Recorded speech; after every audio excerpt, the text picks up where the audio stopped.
Please note that the following content is not intended to be legal counsel or to provide holistic training for biblical counseling or ministerial care.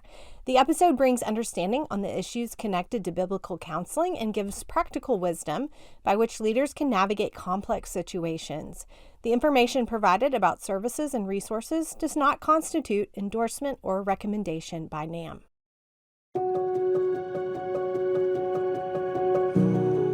Being a ministry wife is a vocation without a job description. And let's be honest, sometimes it seems like ministry might be easier if we did have one. If you are a ministry wife like me and are looking for hope, perspective, and a little bit of practical advice regarding your role, you're in the right place. I'm Christine Hoover. Welcome to the Ministry Wives Podcast, a production of the North American Mission Board. Join me as we hear from women from various ministry contexts having authentic conversations about our shared joys and challenges, even the ones we're unsure we can talk about out loud. No topic is off limits. Today, my guest is Kristin Kellen. Kristin is an associate professor of biblical counseling at Southeastern Baptist Theological Seminary. She regularly counsels teens and their families and is the author or co-author of several books, including Counseling Women, The Gospel for Disordered Lives, and The Whole Woman. She is married to her husband, Josh, and they have 4 children. Kristin joins me today for a how-to episode, how to counsel other women. As pastors' wives, we often find ourselves in situations and conversations where women are looking for our counsel. How do we do that well? Kristin answers questions and gives us basic tools for counseling women. Here, friends, is my conversation with Kristin Kellen. Well, hey, Kristin, I'm so excited to welcome you to Ministry Wives. Thanks for joining me. Thanks for having me. I'm excited to chat today. Well, I'm especially excited about this conversation. I've been wanting to talk to somebody for many years on my podcast, somebody who's a counselor who can help us as ministry wives think about how we can interact with other women, how we can talk to them when they bring things to us. And so I cannot wait to pick your brain. But first, I want you to just introduce yourself and tell us about what you do. Sure. So my name is Kristin Kellen. I'm an associate professor of biblical counseling at Southeastern Seminary. So I get the joy and pleasure of teaching students how to be better counselors, how to do counseling in a way that's honoring to the Lord, but is competent as well. And by virtue of doing that, I get to counsel lots of folks as well. So I tend to counsel women or teenagers and their families is kind of my normal group of folks that I counsel. Your specialty. Do you have any sort of special topics that you really enjoy talking with people about? I love sitting with teenagers and helping them wrestle with kind of those middle high school years that none of us want to go back to, if we're honest. But just sitting with them and walking through some life's basic struggles that we all deal with. I really enjoy that. That's awesome. I think I just want to start with the conversation with not necessarily counseling other women, but thinking about ourselves as ministry wives, how we can be almost counseling ourselves might not be the term that I would use, but being self-aware, being emotionally and relationally intelligent. And I do think that kind of overlaps with some counseling skills, some listening, some thinking skills. And so I would love to first ask you, what are ways that we as ministry wives can be growing in areas of self-awareness and relational skills? That's a great question. And I think it's wonderful to even be asking that question because that shows a level of self-awareness, right? If we're asking, how do I be more self-aware? I'm of the mind, especially as a counselor, that practice makes progress. Might not be perfect, but it makes progress. And so asking ourselves questions about what am I conveying to this person that I'm talking to? What are my words conveying? What is my facial expression conveying? What am I communicating to this person? And kind of similar to that is what is their response to me telling me about what I'm conveying, right? Now there's some layers there we could parse out, but just asking basic questions about what am I communicating to this person sitting across from me? How are they receiving that? And just being Well, self-aware. And yeah, as I say that, I think about self-awareness is different from self-absorption, if I can use Mm, that phrase, that it's good to be self-aware and to be mindful of what we communicate to other people and grow in maturity in those ways. But we don't want to be so self-focused that all we're doing is thinking about ourselves in every conversation. right. There's a level of self-awareness that would come in there, but we don't want to be so focused on ourselves that it's detracting from that relationship, because that's not helpful in any Uh-huh. sense either. Uh-huh. So what would you say are some basic things that we want to be thinking about and put into practice, almost where it becomes we don't have to think about it, but the way that we interact with someone, or we are listening, or we are present with someone, what are some things that you would want us to consider? Yeah, a couple of them come to mind. First is, am I attending to this person? So, we all, especially as women, we have 1,000 plates spinning all the time, and sometimes it's easier to be present with someone but not actually be present with them. Yeah, Be yeah. thinking about other things, or thinking about our grocery list, or that sort of thing. And that other person we're with, they can see that. They can see if we're listening or not. So one skill is just being mindful to be present, to be with them. When we're with them, we're with them, and our minds aren't going 100 different places. Kind of tied to that, and this might seem like a funny one, but as a counselor, I'm very, very focused on this. What is my face and my facial expressions conveying to a person? Right. Right? Because some of us hold that really well, some of us don't. And so, what is my facial expression conveying to this person that I'm trying to be present with? Are they seeing appropriate facial responses? Are they seeing proper emotion? Are they seeing me space out in contrast, right? So, facial expressions, but being present, I think are two really easy, basic ones that all of us can be mindful of. Okay. And do you have any tools or tips of how we can grow in these things? Just being emotionally and relationally intelligent?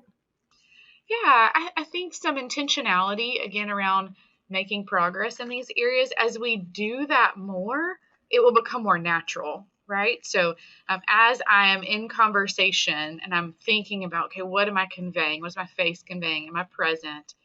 The more we do that, the easier it becomes. Yeah. So, we don't have to be as hyper focused on what am I conveying? What is my face conveying? Am I present? Because those things will just become natural in us. Mm-hmm. Mm-hmm. And it also makes me think about for us as pastors' wives, how we engage people on Sunday mornings or at church related activities, just thinking about, are we conveying a warmth and an openness, or are we conveying that we are closed off, maybe by having our arms crossed, or maybe by our facial expression, or sitting by ourselves in the corner, or whatever it is, that we always want to be considering presenting ourselves as warm and open, and not in a rote sort of way, but in a real, genuine, being engaged and present. I think it goes along with what you said about being present, that as I go into church on Sundays or whatever it is church related, that I'm prepared and I am ready to be present with people, and that automatically is going to come out in my body language and the way that I relate to people. Yeah, I think you're absolutely right. And I think one word that you said there stands out to me is being genuine, because I don't know about you on a Sunday morning, Christine, but I've got four littles. And Yeah. so if I'm trying to be present with somebody, I've got people tugging at me constantly, Mommy, Yeah. Mommy, I need this. But even in the midst of being pulled on, right, we can still be genuine and genuinely present, even if we're attending to multiple things at the same time.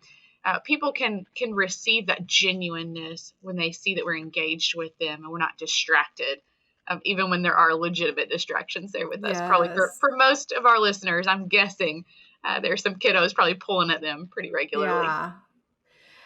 Kristen, well, when I became a pastor's wife, one of the first things that I discovered is that just because of the role that I carried, or this title that I carried, pastor's wife, that other women automatically assumed that I would be the person to come to for counsel.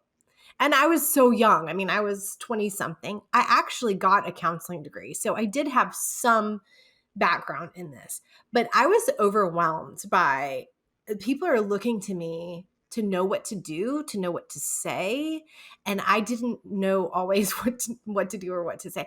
And so I think everyone listening, they experienced this sort of, oh no, what do I do? And so I would love for you to speak to that of what would you say as a counselor? What are some good basic principles that we want to have in relation to counseling other women as we engage these types of relationships and conversations in our churches? It's a fantastic question. Probably your hearers are thinking, yes, please tell us. I think giving ourselves grace to know that we don't always have to have the right words. And what I mean by that is I think about often, do you remember in the book of Job at the very beginning, when Job Yes. was facing this tremendous crisis, right? All of these horrible things had happened, and his friends show up. And we oftentimes think about the not so wise words that they say later Yeah. on that take up the bulk of the book. But what they do first is really wise and really helpful, and I think applicable here. They just come and they just sit and they're silent. They don't offer up the words. It's when they open their mouths that things go badly, right? Right. But sometimes just coming and sitting and listening can have a tremendous effect on somebody.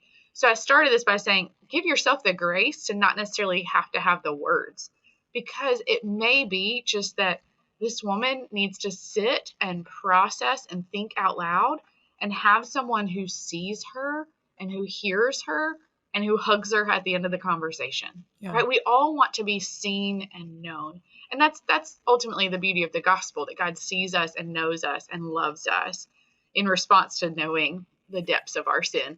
But we can take a lesson from that we just have to sit and listen.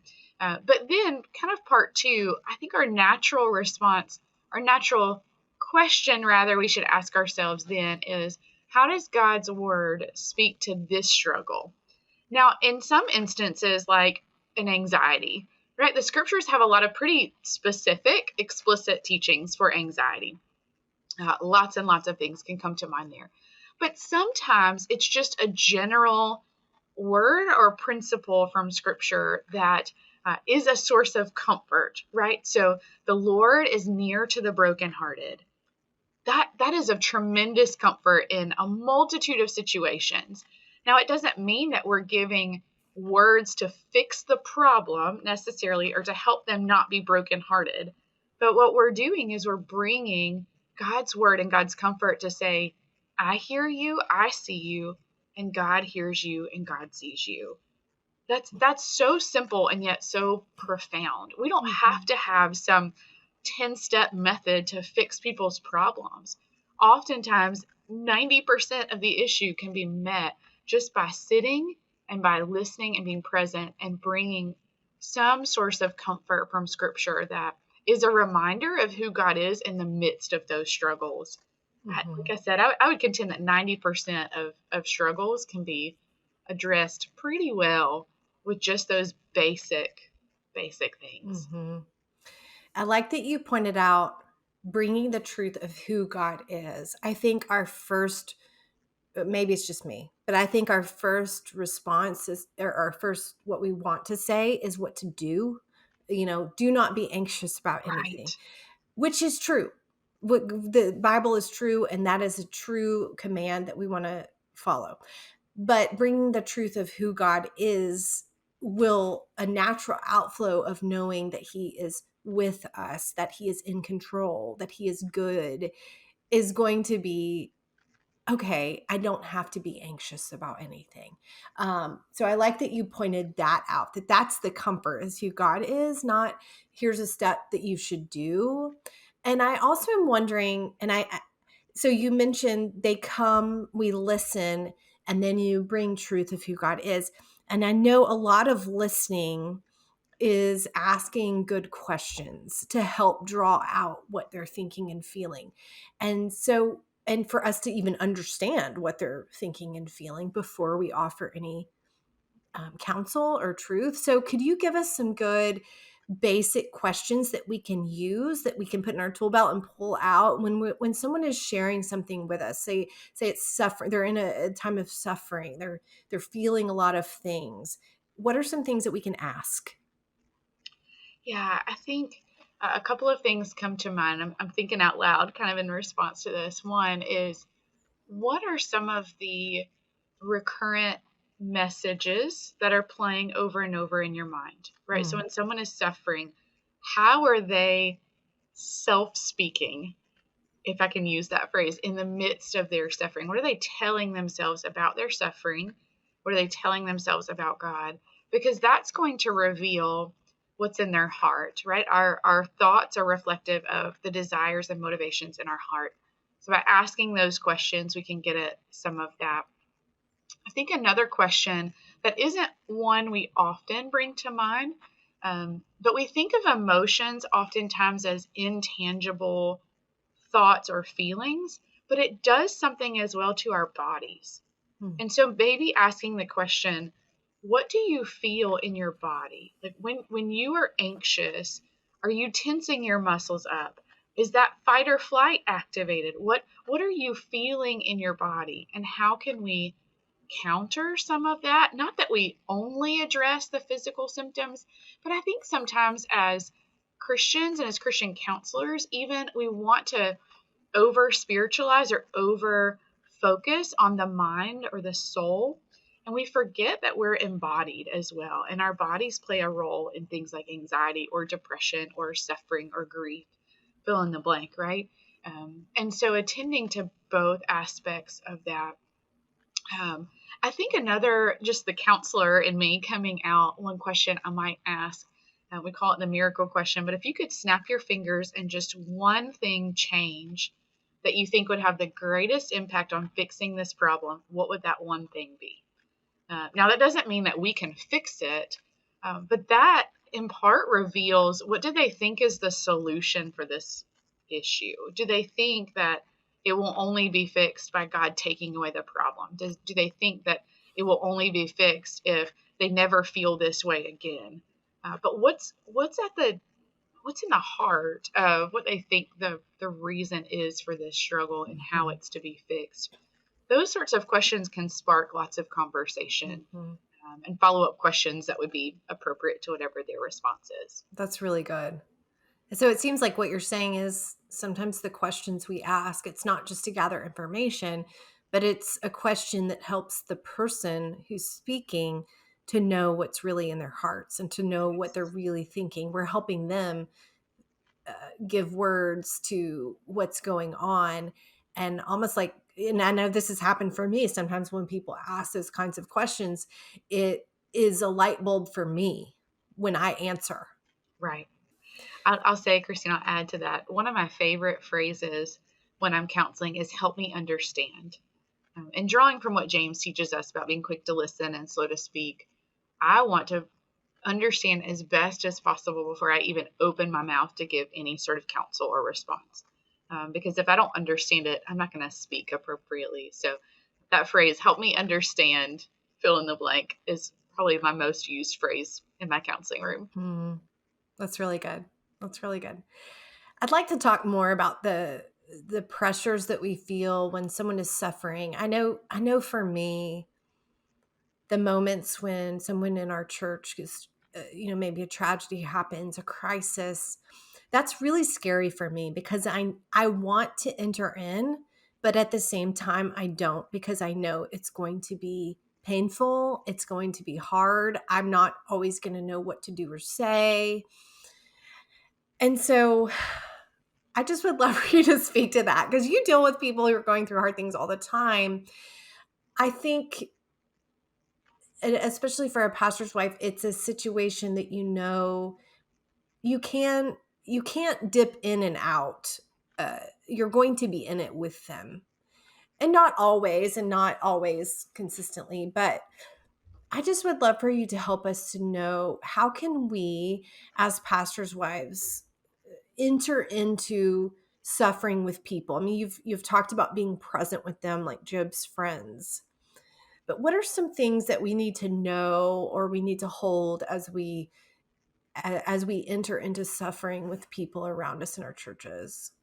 That's a great question. And I'll say you are not the only one who feels the pressure, right? And oftentimes there's a pressure to say the right things or do the right things that we don't always know. Things are complex. Um, but I think we first need to figure out, what is our role here, right? Am I coming in and this person is in crisis mode? Or am I coming in and this person is in grief mode? And there's a difference, right? When we come in with somebody who's in crisis mode, oftentimes we're coming in as a problem solver. How are we practically meeting basic needs? How are we making sure they're safe? Those sorts of things. But more often than not, we're coming in that grief mode. And that's where you're talking about that burden is really, really heavy. And it is normal and natural to want to shy away from that because we know what we're going to get when we walk into that. And it's not something that we, seek out for fun, right? Is that grief and that suffering. First, though, I would give us a reminder, we don't carry that burden alone. And I think if we go into this situation thinking, I've got to bear the burden by myself, something's a little off with our theology, right? We're not understanding who God is working through us, that He ultimately carries those burdens. But we also have others in the church that help carry the burdens. It's not just one person coming in and sitting. So that should alleviate some of that pressure. That we acknowledge our role, whether it's crisis mode or grief mode, but our role as far as carrying that burden.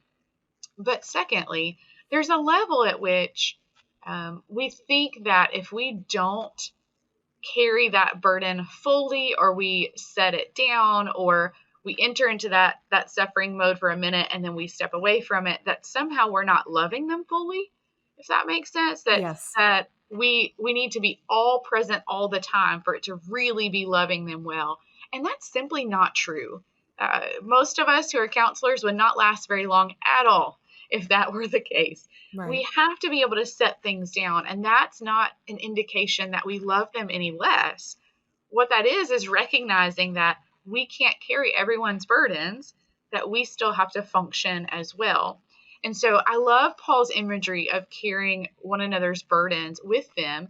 The way I explain that in my counseling classes is I think about a person carrying a 50-pound sack of rice on their shoulder. That's burdensome.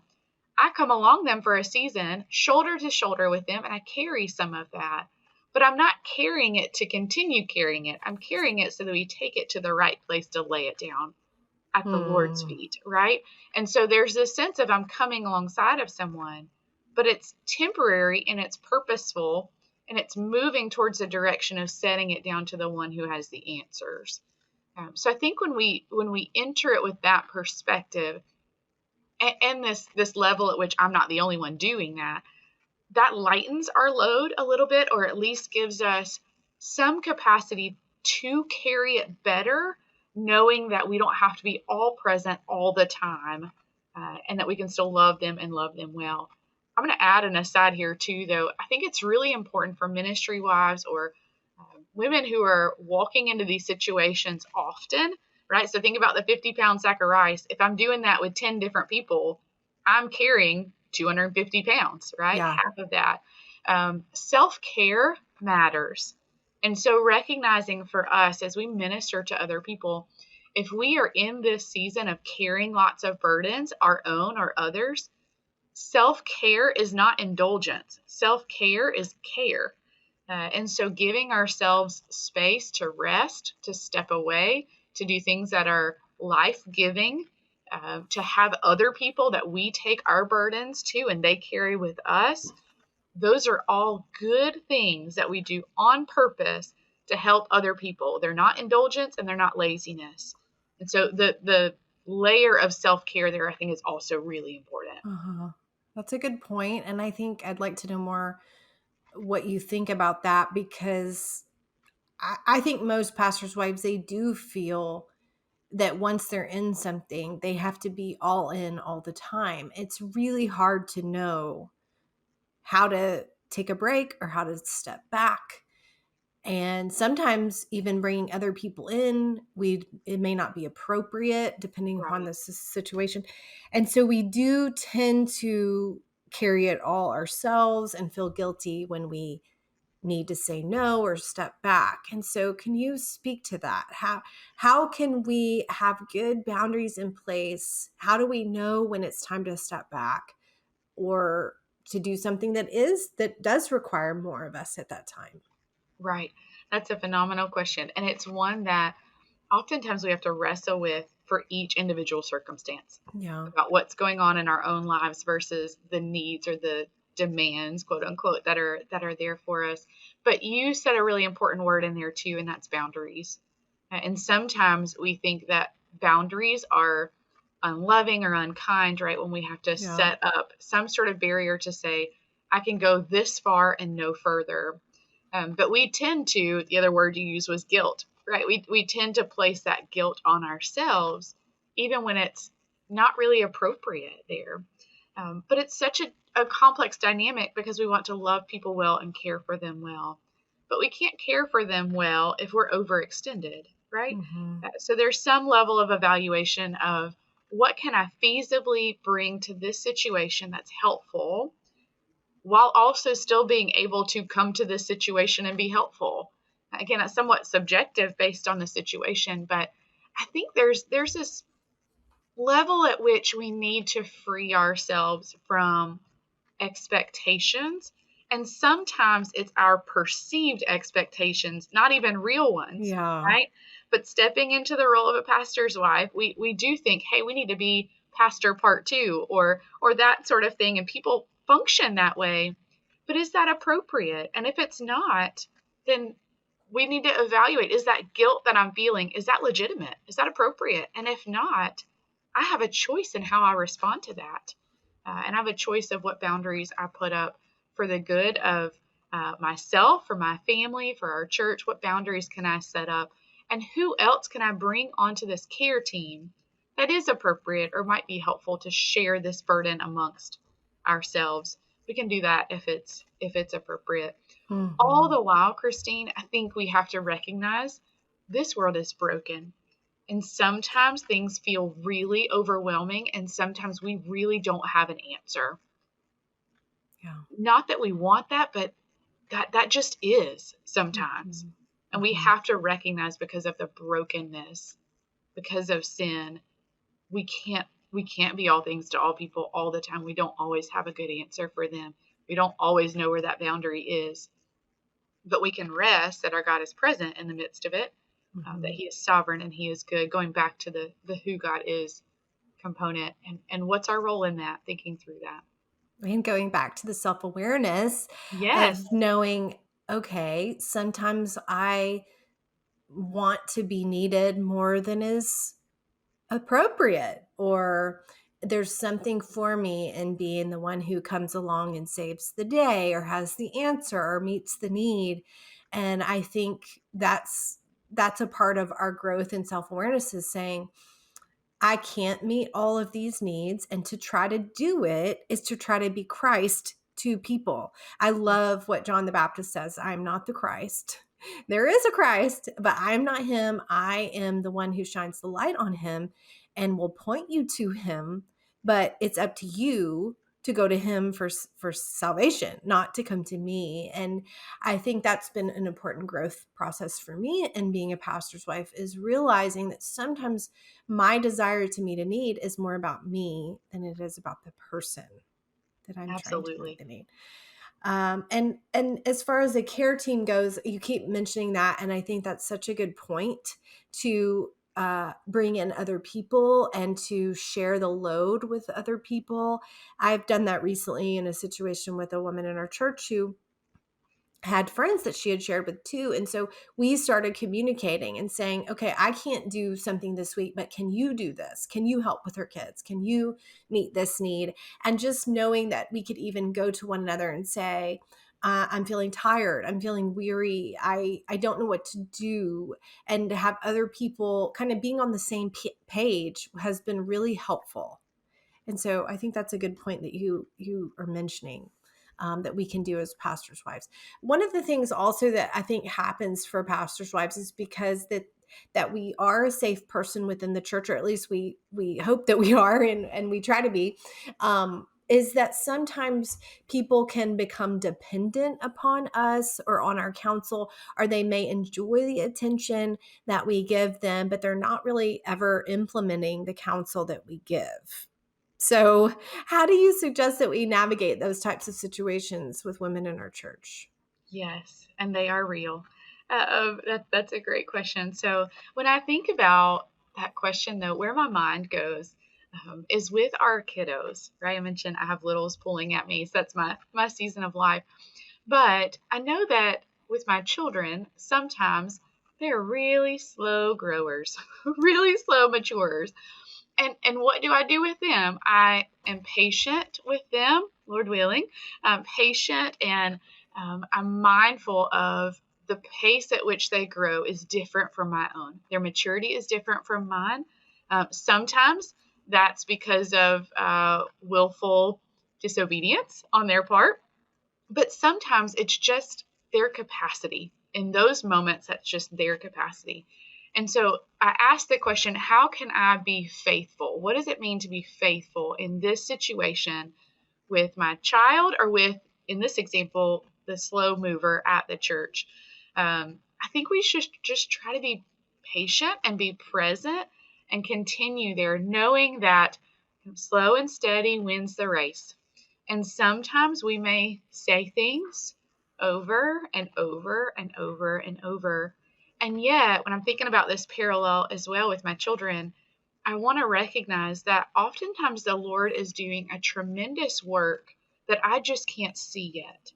And so maybe it is that the Lord is working in that woman's life in a way that isn't obvious, it isn't outward, it isn't able to be articulated in those moments, but I know that the Lord works in ways that we don't see. And I want to trust that. I want to trust the Lord and His Spirit to be the agents of change, and not demand that they change at the pace that I prescribe for them. Mm-hmm. Now, again, I started with patience.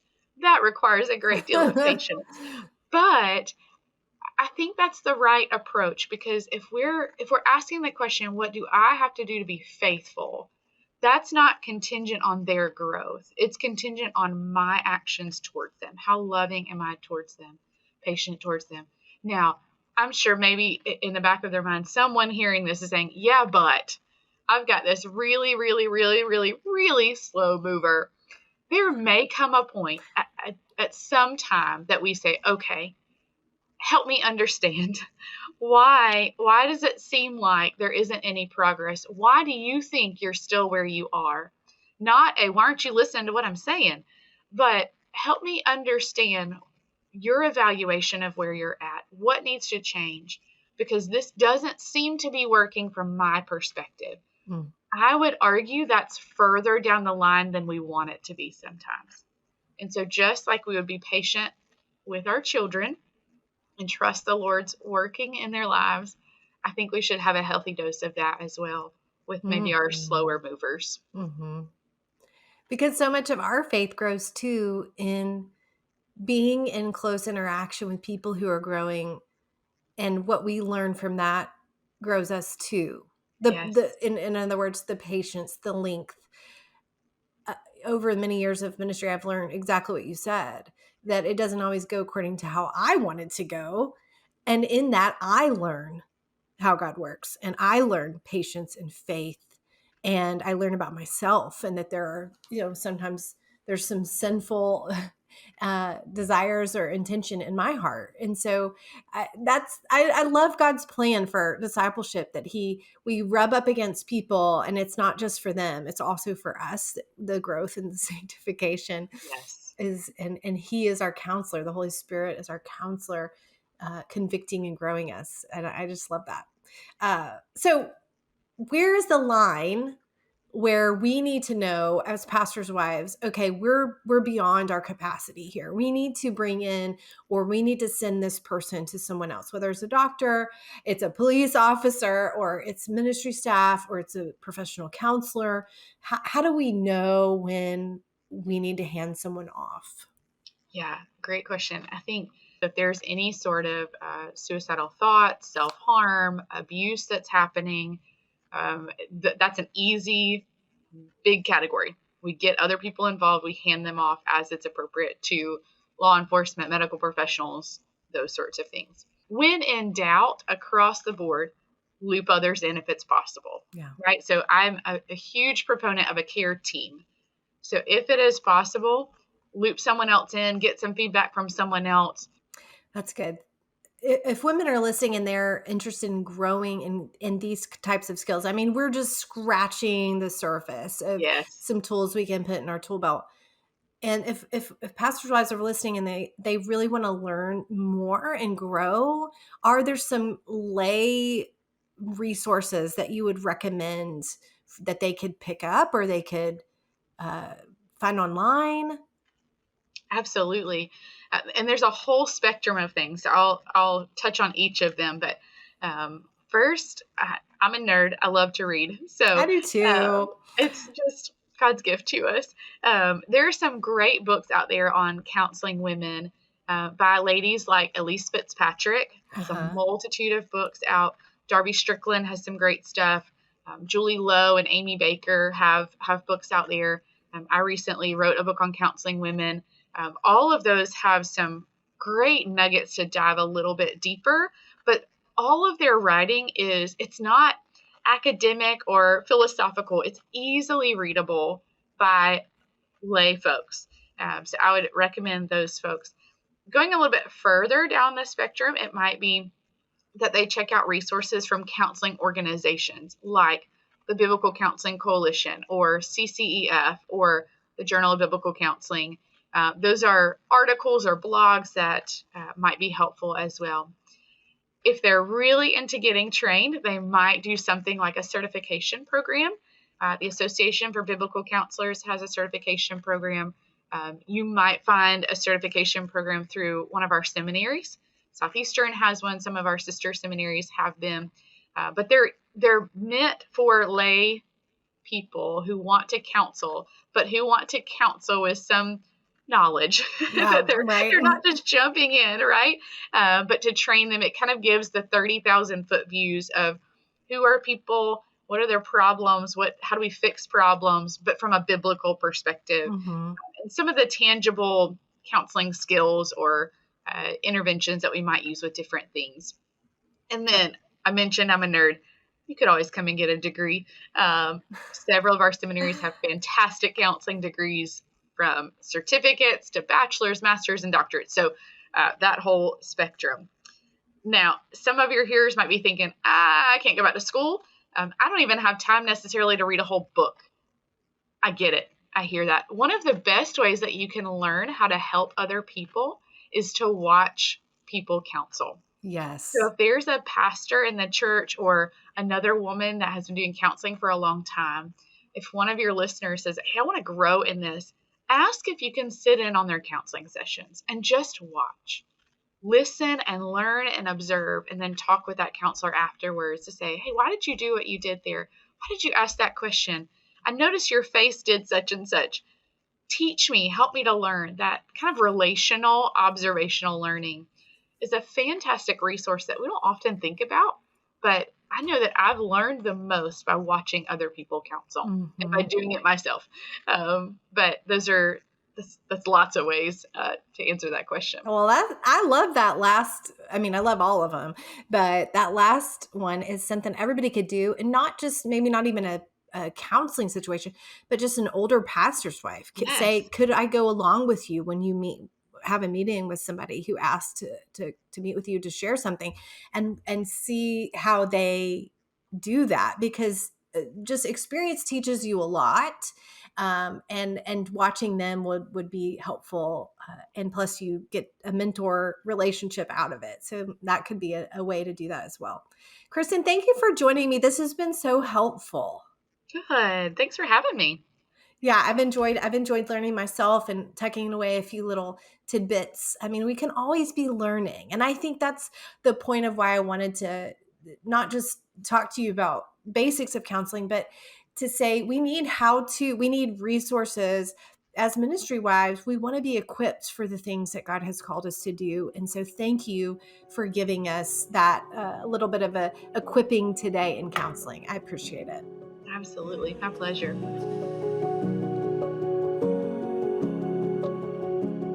Thanks so much for listening to the Ministry Wives podcast, a production of the North American Mission Board. If you found this content helpful, please subscribe, rate, and review us on your podcast platform or share it with a friend. You can find this podcast and other helpful resources at ministrywivespodcast.com.